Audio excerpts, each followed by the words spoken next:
Hey everyone, it's Esther. Thank you so much for those who stay tuned with me. Welcome back to my channel. I've got another video for you today. I'm really hoping that you are enjoying the content so far. The feedback, the love, the support has been absolutely phenomenal.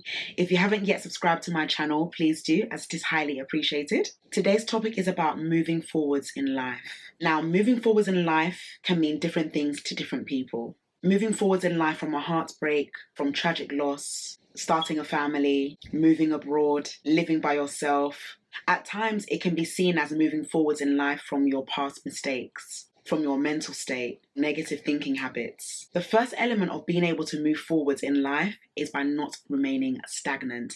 I do not like that word one bit. Stagnant. Hey.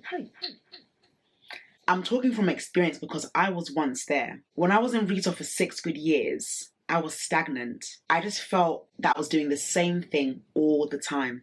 And when it comes to stagnation, you need to see it from two perspectives. Am I stagnant because I choose to stay in this comfortable position? Or am I stagnant because of the words people have said to me? The choice is yours. You have a decision to make. As you're moving forwards in life, looking back should only indicate how far you've come. You can't remain where you are and expect change to happen. It doesn't work that way. In this season, I've been learning a lot as well about putting God in his rightful place. I was telling a dear friend a few weeks ago that the way God will move on behalf of our lives is in the way in which we see him and perceive him to be. If we doubt ourselves, we are therefore doubting God, because we think, if I can't do it, neither can God. I can't move on from this relationship. I can't move on from this friendship. But you know that it's toxic. You might assume that it's God's fault. And really and truly, we are guilty of blaming God for the relationships and the friendships that we have right now. I'm definitely guilty of that.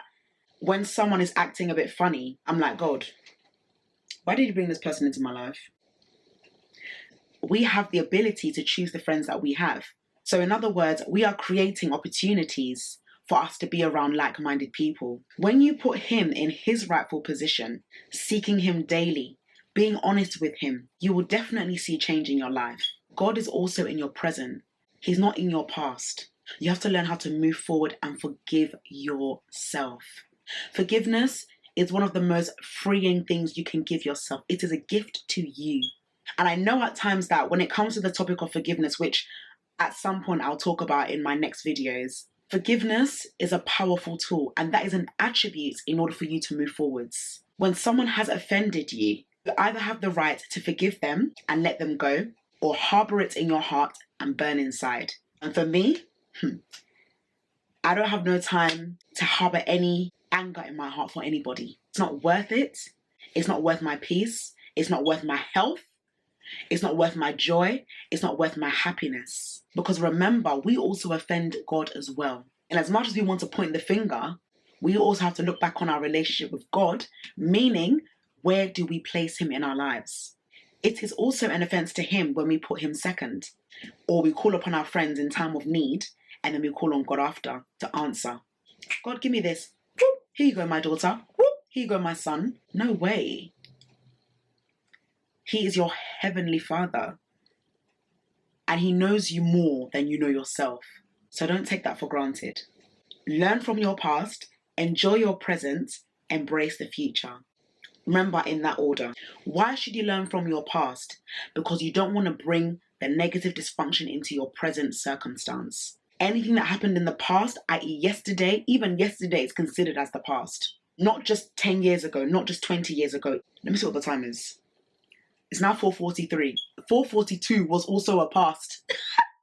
I'm telling you, enjoy your present. Why should you enjoy this current season? Because there's so much to learn. So much to embrace. When you think about where you are right now, what has today taught you? What has it made you understand more, better?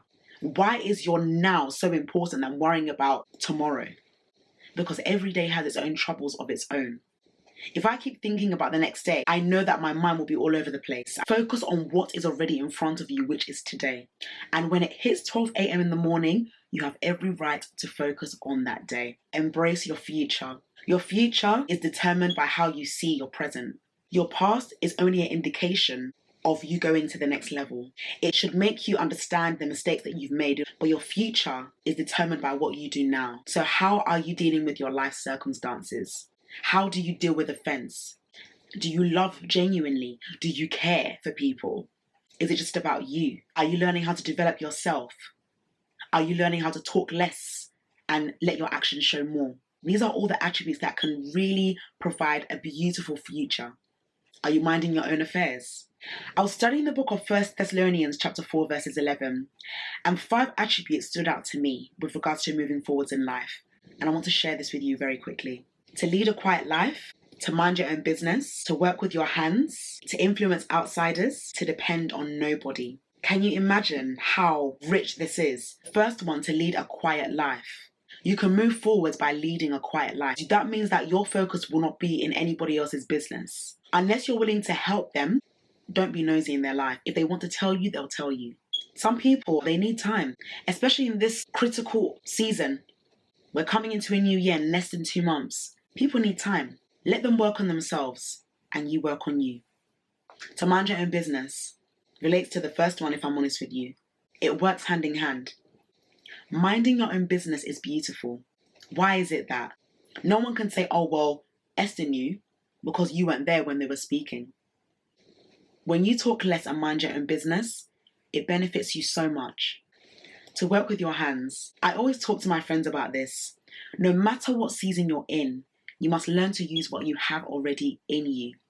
If you can sing, sing. If you can dance, dance. If you can speak, speak. You should never underestimate what is already in you, particularly if you've got the gift of singing, public speaking, dancing, counselling, tutoring. To influence outsiders, those you may not necessarily know, it's so important to be able to influence them rather than being influenced, and set a good example for them to follow. Lastly, to depend on nobody.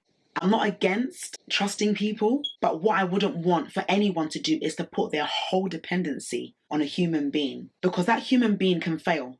I can fail, you can fail.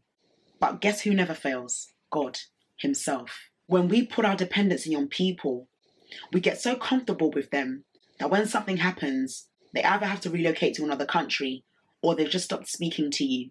You'll feel the pain because you've invested so much energy in them, whether it be one person or a group of friends. It's very important to have friends, but don't heavily depend on them. There has to be a balance. Rejection isn't easy for anybody. No one can say they like rejection. It's so funny how I would be shocked to see the doors that I thought I wanted open to be open for me and to find out that it wasn't what I had in mind. When rejection comes, it's an opportunity to learn from it and move on. On the other hand, though, I do believe that there has to be some doors that will be opened on your behalf. Every single opportunity that you try to get, it may not necessarily be for you, but it doesn't mean that you should stop trying. However, even if you do get rejected, learn from it and ask yourself, okay, what can I do better? Because as you're staying in that position of stagnancy, there could be something ahead of you that you've missed because you're thinking, I can't move on. I really want to know why this has happened. When my sister passed last year, I wanted to understand why. And this is not me questioning God, because regardless, he is God and he knows what he's doing. So when that happened, I could have said, but God, why did you allow my sister to pass away? And I'm sure that there are many people right now who has lost a loved one, whether it be this year, last year, no matter what, pain is pain.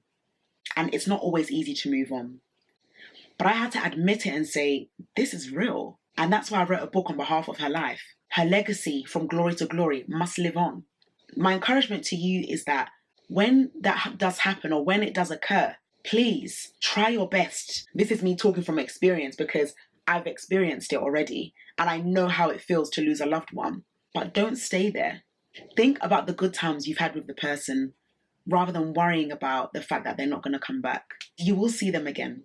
When you are living righteously, the right doors will open for you as well. Don't think that, okay, I get this because I did wrong the other day. No, you don't need to justify your faults. When God loves you, he loves you. You can't allow anyone to dictate where you go in life. You dictate where you go in life. David also encouraged himself in the Lord. And when I read that, it inspired me so much that despite what he was going through, he said, I will not allow what I am facing to keep me bound. Instead, I'm going to move forwards with my life. And that is exactly what he did. When you do get rejected, your character will be tested. You're tested in terms of your integrity. And eventually you start aiming higher. You know that you're doing well. You know that you're excelling, hitting all your goals. And the people that once rejected you try to come back into your life. How do you handle that? Are you going to be a proud person and say, do I know you? True integrity and true humility is when you can still accept them. I'm not saying accept them straight away and keep them close, but have a heart for them. Remember, no one wakes up being mean. Sometimes it's because of what people go through. When you are at the top, how do you handle that? How do you handle power? And it's not just from a monetary perspective, it's influence, authoritative position. Be integral, but don't allow anyone to celebrate you anyhow. Everyone's motives aren't always genuine. In as much as it is important to be integral, it is very vital to discern one's motives as well. Had it not have been for God that put you in that high position and the people that rejected you, you probably would not be in that position you're in right now. So it's very important that you have balance in your life and you're still able to move on when doors are closed. As you are trying to aim high in life, it is not going to be easy. Why? Because the impact that you have in you is going to break generational curses, is going to break chains, is going to break strongholds. Forgive quickly, love quickly. No one can invest in you the way you do. Did you hear what I just said? No one. And I'm telling you, even if you have your best friend with you right now, they will not be able to encourage you the way you do. They can tell you to move on, but it is up to you to actively do it. You need to do it quickly and you need to do it fast. And anything that you've been holding painfully into your heart, leave it into this year. Don't bring any baggage into 2020. I know we're not there yet, and I do love to talk about the new year, but it's very important. Let go. Forgive those who have hurt you, and you forgive yourself for hurting other people as well. Because listen, no one is perfect in this world. We can think we have it all, but believe me, take off everything, you will see that you are as broken as other people. And that is to keep you humble. Your progress and your success is ahead of you. It's not behind you. We're going forwards ever, backwards never. There's nothing behind you to see. Or else you'll be hurting your neck. And girls, guys, I don't want to hurt my neck. Listen, I'm moving forwards. If you want to join me, let's go together. There's nothing behind us apart from what we've learned from our past. And we can use that to actually encourage people that are struggling at this moment in time with what they're going through. So if you are a strong-minded person and you can move on freely and gracefully, help the person next to you because they really could be struggling with something. Everyone's struggle is different. Remember that. You don't need to try and be what someone else is. Some people move on in hours, some months, some years. It takes time for people.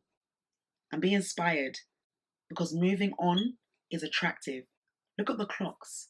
Look at our days. You'll never get this day back again. Once it's gone, it's gone. So be reminded of that. Share with a loved one who's struggling to move forwards. And together, let's make the remaining year of 2019 a success because we can do it. Let's continue to enjoy our journeys, particularly from our past, our current season, and also the beautiful future, which is due to come. Jeremiah 29:11 sums it up. Take care and have a wonderful day. Bye-bye.